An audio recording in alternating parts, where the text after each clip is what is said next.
आप मानव तन में आए हुए हैं। अब निर्भर आपके ऊपर है कि आप कौन सा मार्ग चुनने वाले हैं। अगर वास्तविक कुछ प्रेमी ऐसे लोग हैं जो हकीकत में इस मंजिल को प्राप्त करना चाहते हैं। आप लोगों ने भागवत सुनी होगी। भागवत में परीक्षित जी को श्राप लगा कि 7वें दिन तुमको तक्षक काटेगा, मृत्यु हो जाएगी। तो उन्होंने राजपाट त्याग दिया। और लोग राजपाट प्राप्त करने के लिए क्या नहीं करते, उन्होंने राजपाट त्याग दिया। उल्टा हो गया। क्यों उल्टा किया उन्होंने, क्यों राजपाट त्यागा? क्योंकि मृत्यु आने वाली है और मृत्यु के बाद राजपाट क्या अचार डालेंगे? राजपाट क्या करेगा? परिवार त्याग दिया, सब कुछ त्याग दिया, गंगा नदी के किनारे आ गए और जोगिया वस्त्रों को धारण कर लिया, गेरुआ वस्त्रों को धारण कर लिया। क्यों कर लिया? अब कोई ऐसा महापुरुष मिले, कोई ऐसा गुरु मिले ताकि हमको बताए कि हमारा उद्धार हो जाए, हमें मानव जीवन का लक्ष्य प्राप्त हो। तो सुखदेव महाराज जी ने उनको ज्ञान दिया, तब उनको जाकर के कहीं मोक्ष मिला। तो हम आप भी विचार करके देखें कि हमारी आपकी भी मृत्यु आने वाली है इस शरीर की। अभी हम शरीर लिए बैठे हैं ना, तो अपने आप को शरीर ही तो मान रहे हैं। हम अपने आप को शरीर ही तो मान रहे हैं।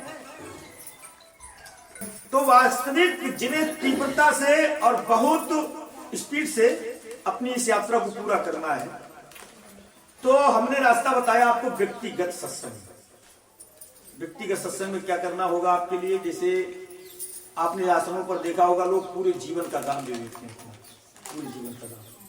तो जो जीवन का दान देने वाली जिनकी क्षमता हो, तो उनके लिए खुला आदेश है, एक खुला दरबार है कि अगर जो पूरे जीवन का दान देने वाले पूरे जीवन का दान दे सकते हैं, इस मार्ग में तत्क्षण लाभ प्राप्त कर सकते हैं।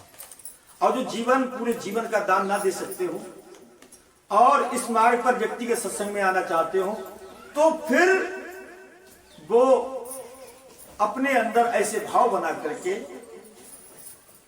और अपना तन मन धन भाव से प्रभु को अर्पण करके व्यक्तिगत सत्संग में प्रवेश करके और संसार में कर्म करके इस लक्ष्य को प्राप्त कर सकते हैं। लेकिन उसके लिए हमें पात्र बनना पड़ेगा। चालाकी इसमें नहीं चलेगी, नहीं चलेगी, नहीं चलेगी। आप कहो कि चालाकी से यहां काम चल जाए तो नहीं चलेगा, क्योंकि वो सब कुछ जान जाता है, उसे सब कुछ पता है कि तुम्हारे पास कितना भाव है। तुमने देखा होगा कि कुछ लोग जहां कहीं सत्संग होता है या जहां कोई प्रोग्राम होता है, कोई नौटंकी वगैरह होती है, तो तुमने देखा होगा कि अगर गांव में नौटंकी आई हुई तो पहले से बच्चे जाते हैं और अपना फट्टा बिछा लेते हैं, जाकर के बैठ गए पहले से, कहीं बीच ना गिर जाए, है ना, बैठ जाते हैं। अब नौटंकी शुरू होने वाली 3 घंटे बाद, वो 3 घंटे पहले बैठ गए। अब कुछ लोग जाते हैं जब नौटंकी शुरू होती है तभी जाते हैं और फिर वो गड़बड़ सड़बड़ करते हैं। और कुछ लोग नौटंकी शुरू हो जाती है तो पब्लिक आराम से बैठी हुई, तो सबसे पीछे बैठे हुए। तो अब सबसे ज्यादा मजा, सबसे ज्यादा लगन किसके अंदर है?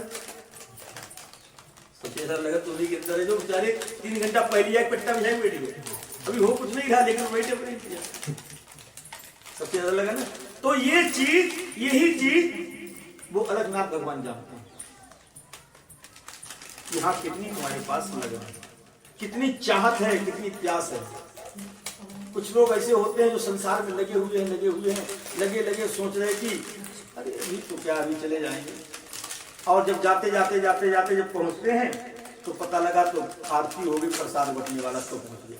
तो मन उनका कहता देखो सत्संग में आए तो, अरे सत्संग में आए तो लेकिन तुम मिला क्या मिला?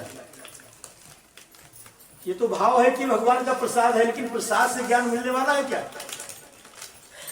अब यहाँ पर जैसे कि सत्संग हो रहा, सत्संग होने के बाद भंडारा खिलाया जाएगा, तो भंडारा खाने से कल्याण किसी का नहीं होगा ना, मुझे भंडारा खिलाने से काम मेरा कल्याण होगा। ये भंडारा क्या है? ये तो केवल एक ऐसा है कि लोग आए हुए प्रेमी लोग इतनी देर तक रहेंगे तो भूख लगेगी, तो वो तो भूख मिटाने का एक साधन है, वरना अंडारे भंडारे से कुछ भी होने वाला नहीं। काम तो होने वाला जो आपको सत्संग के सूत्र बताए गए हैं, जो बात बताएगी, जब तक ये धारण नहीं होगा तब तक कुछ भी होने वाला नहीं। इसलिए सच्ची भक्ति के मार्ग पर चलें। भूत प्रेत चुड़ैल मसान ये इनकी तो चर्चा ही नहीं आएगी तुम्हारे पास अगर आप इस मार्ग पर चल पड़े। ये तो जब आप इनको आदर सत्कार दे रहे हो तभी तो आएंगे। प्रिंस भगवान की। अब कभी